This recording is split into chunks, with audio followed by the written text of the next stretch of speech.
नमस्कार मित्रांनो, पुन्हा एकदा तुमचं पेन्शन टॉक्स विथ चिंदरकर या यूट्यूब चॅनलवर स्वागत आहे. सर्वप्रथम माझ्या चॅनलला सबस्क्राईब, व्हिडिओला लाईक केल्याबद्दल धन्यवाद.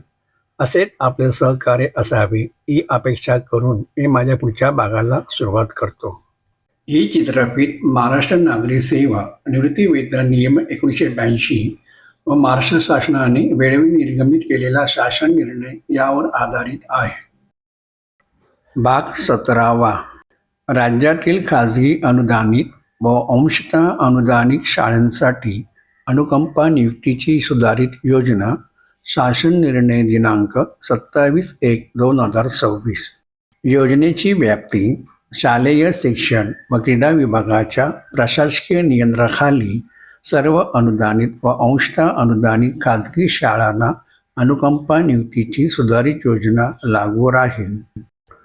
तथापि स्वयं अर्थसहाय्यित तत्वावर स्थापन झालेल्या तसेच विना अनुदानित तत्वावर कार्यरत असलेल्या शाळांना ही योजना लागू राहणार नाही.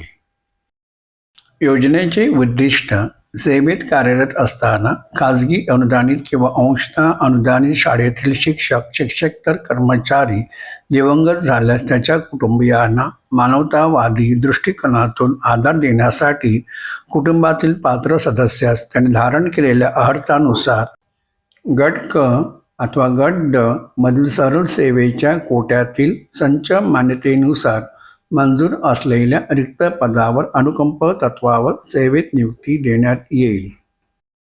योजना कोणास लागू आहे? खाजगी अनुदानित व अंशतः अनुदानित शाळेमधील मुख्याध्यापक, सहशिक्षक व शिक्षकेतर वर्गातील कर्मचाऱ्यांच्या कुटुंबियास ही योजना लागू राहील. दिवंगत कर्मचाऱ्याचा पती, पत्नी शासकीय सेवेत अथवा निमशासकीय सेवेत अथवा कोणत्याही प्रशासकीय विभागाच्या नियंत्रणाखाली खाजगी अनुदानित किंवा अंशतः अनुदानित शाळांमध्ये अथवा अशा कोणत्याही सेवेत ज्यात त्याचे वेतन व भत्ते शासनाकडून तसेच स्थानिक स्वराज्य संस्थांकडून अदा केली जातात अशा सेवेत कार्यरत असल्यास अनुकंपा नियुक्तीचा लाभ त्या कर्मचाऱ्याच्या कुटुंबास मिळणार नाही. दिनांक 31/12/2001 नंतर तिसरे अपत्य झालेल्या कर्मचाऱ्याच्या कुटुंबास अनुकंपा नियुक्तीचा लाभ मिळणार नाही. अनुकंपा नियुक्ती कोणत्या परिस्थितीत अनुज्ञेय आहे? खाजगी अनुदानित व अंशतः अनुदानित शाळांमधील नियमित शिक्षक, शिक्षकेतर कर्मचारी सेवेत कार्यरत असताना दिवंगत झाल्यास त्याच्या कुटुंबातील पात्र सदस्यास अनुकंपा नियुक्ती अनुज्ञेय आहे. सेवेत कार्यरत असताना बेपत्ता झालेल्या नियमित शिक्षक, शिक्षकेतर कर्मचाऱ्यास सक्षम न्यायालयाने मयत घोषित केले असल्यास त्याच्या कुटुंबातील पात्र सदस्यास देखील अनुकंपा नियुक्ती अनुज्ञेय आहे. कोणत्या पदावर नियुक्ती अनुज्ञेय आहे?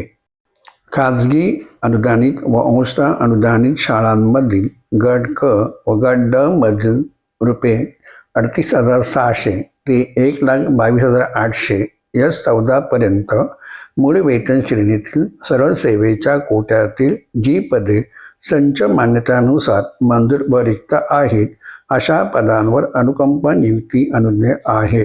शिक्षक संवर्गातील पदावर अनुकंपा नियुक्ती द्यायची असल्यास त्यासाठी थेट नियुक्ती न देता प्रचलित शिक्षण सेवक योजना लागू राहील. यासाठी संबंधित उमेदवाराने यथास्थिती शिक्षक पात्रता परीक्षेसह आवश्यक ती अर्हता धारण करणे आवश्यक आहे. अनुकंप नियुक्तीसाठी कुटुंबातील पात्र सदस्य. दिवंगत शिक्षक, शिक्षकेतर कर्मचाऱ्यांच्या कुटुंबातील सदस्य हे पुढील दिलेल्या प्राधान्यक्रमानुसार अनुकंप नियुक्तीसाठी पात्र राहतील. कुटुंबातील ज्या सदस्यास नियुक्ती द्यायची आहे त्यांनी इतर सदस्यांचे ना हरकत प्रमाणपत्र परिशिष्ट अ मधील नमुन्यात देणे आवश्यक आहे. अनुकंपा नियुक्तीसाठी कुटुंबातील पात्र सदस्य. नमुना परिशिष्ट अ. आपण पहिल्यांदा माझा चॅनल पाहत असाल तर चॅनलला सबस्क्राईब, व्हिडिओला लाईक करा. तसेच पूर्ण माहितीसाठी व्हिडिओ स्किप न करता तो शेवटपर्यंत पहा. अनुकंपा नियुक्तीसाठीची पात्रता. दिवंगत कर्मचाऱ्याच्या कुटुंबातील ज्या सदस्यास अनुकंपा नियुक्ती द्यायची आहे त्यांनी खालीलप्रमाणे पात्रता धारण करणे आवश्यक आहे. वयोमर्यादा. किमान वयोमर्यादा 18 वर्ष पूर्ण. कमाल वयोमर्यादा 45 वर्षापर्यंत. सेवा प्रवेश नियमात विहित केलेली अर्हता. ज्या पदावर नियुक्ती द्यायची आहे त्या पदासाठी आवश्यक असणारी शैक्षणिक, व्यावसायिक, तांत्रिक व अन्य अर्हता धारण करणे आवश्यक आहे. परंतु दिवंगत कर्मचाऱ्याची पत्नी, पती शैक्षणिक अर्हता पूर्ण करीत नसल्यास केवळ गट ड मध्ये नेमणुकीसाठी शैक्षणिक अर्हता अट शिथिल करण्यात यावी. सदर सवलत केवळ दिवंगत कर्मचाऱ्याच्या कायदेशीर पत्नी, पती या सदस्यांपुरती मर्यादित आहे. अन्य सदस्यांसाठी ही सवलत लागू राहणार नाही. गट क मधील ज्या संवर्गाच्या सेवा प्रवेश नियमानुसार टंकलेखन अर्हता आवश्यक केली असल्यास अशा गट क संवर्गातील पदावर अनुकंपा तत्वावर नियुक्ती झालेल्या कर्मचाऱ्यांना नियुक्तीच्या दिनांकापासून 2 वर्षाच्या मुदतीत टंकलेखन प्रमाणपत्र सादर करणे आवश्यक राहील. अनुकंपा तत्वावर नियुक्त झालेल्या कर्मचाऱ्याने बंधनकारक असल्यास इतर नियमित नियुक्त झालेल्या कर्मचाऱ्याप्रमाणे विविध मुदतीत संगणक हाताळणी प्रमाणपत्र, विविध करण्यात आलेले प्रशिक्षण व विविध करण्यात आलेले अन्य परीक्षा उत्तीर्ण होणे इत्यादी अटींची पूर्तता करणे आवश्यक राहील. गट क मधील ज्या संवर्गाच्या सेवा प्रवेश नियमानुसार टंकलेखन अर्हता आवश्यक असल्यास व अन्य अर्हता बंधनकारक केली असल्यास विविध मुदतीत अशी अर्हता धारण न करणाऱ्या अनुकंपा तत्वावर नियुक्त झालेल्या कर्मचाऱ्यास समान परिस्थितीतील नियमित कर्मचाऱ्याप्रमाणे कारवाईस सामोरे जावे लागेल. कार्यपद्धती. शाळा समितीची व मुख्याध्यापक यांची जबाबदारी. कर्मचाऱ्याच्या मृत्यूनंतर त्याच्या कुटुंबास अनुकंपा योजनेची माहिती देणे, इच्छुकता पत्र भरून घेणे व परिपूर्ण अर्जाचा नमुना देणे. इच्छुकता पत्राचा नमुना, परिपूर्ण अर्जाचा नमुना. गट क व ड मधील कोणत्या पदावर अनुकंपा नियुक्ती अनुज्ञेय आहे व त्यासाठी आवश्यक अर्हता काय आहे याची संपूर्ण माहिती कुटुंबास देणे आवश्यक राहील. कर्मचाऱ्याच्या मृत्यूनंतर कुटुंबनिवृत्ती वेतन अथवा अन्य अनुज्ञेय लाभ देण्याच्या अनुषंगाने त्याच्या कुटुंबाकडून आवश्यक कागदपत्र भरून घेत असताना त्याचवेळी त्यांना अनुकंपा योजनेची माहिती देण्यात यावी.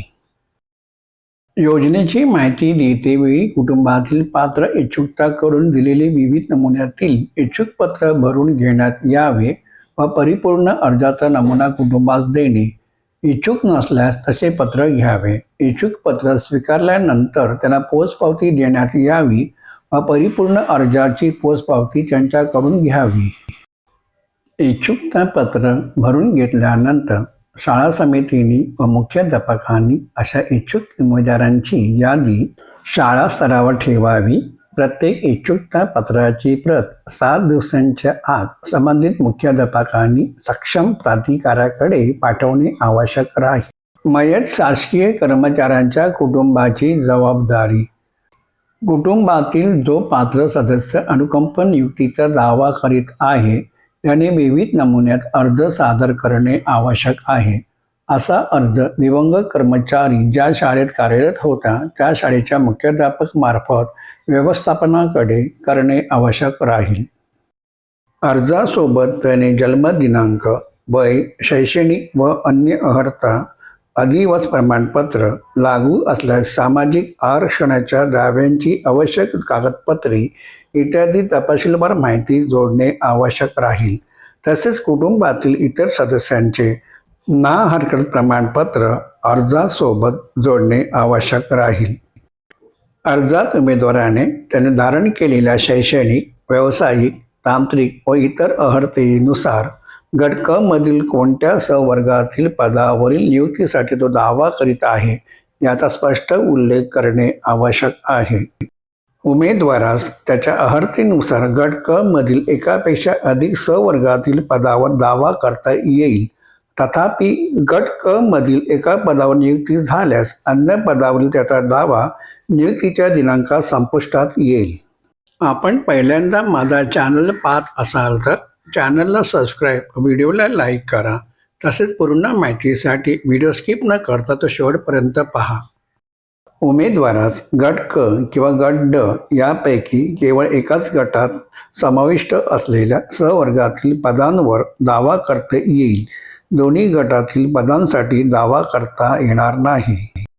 कुटुंबाने इच्छुकतापत्र सादर केल्याच्या दिनांकापासून 3 वर्षाच्या मुदतीत अनुकंपा नियुक्तीसाठी परिपूर्ण अर्ज संबंधित शाळेच्या मुख्याध्यापकामार्फत व्यवस्थापनाकडे करणे आवश्यक राहील. विविध मुदतीत अर्ज न प्राप्त झाल्यास इच्छुकच्या यादीतून त्या कुटुंबाचे नाव वगळण्यात येईल.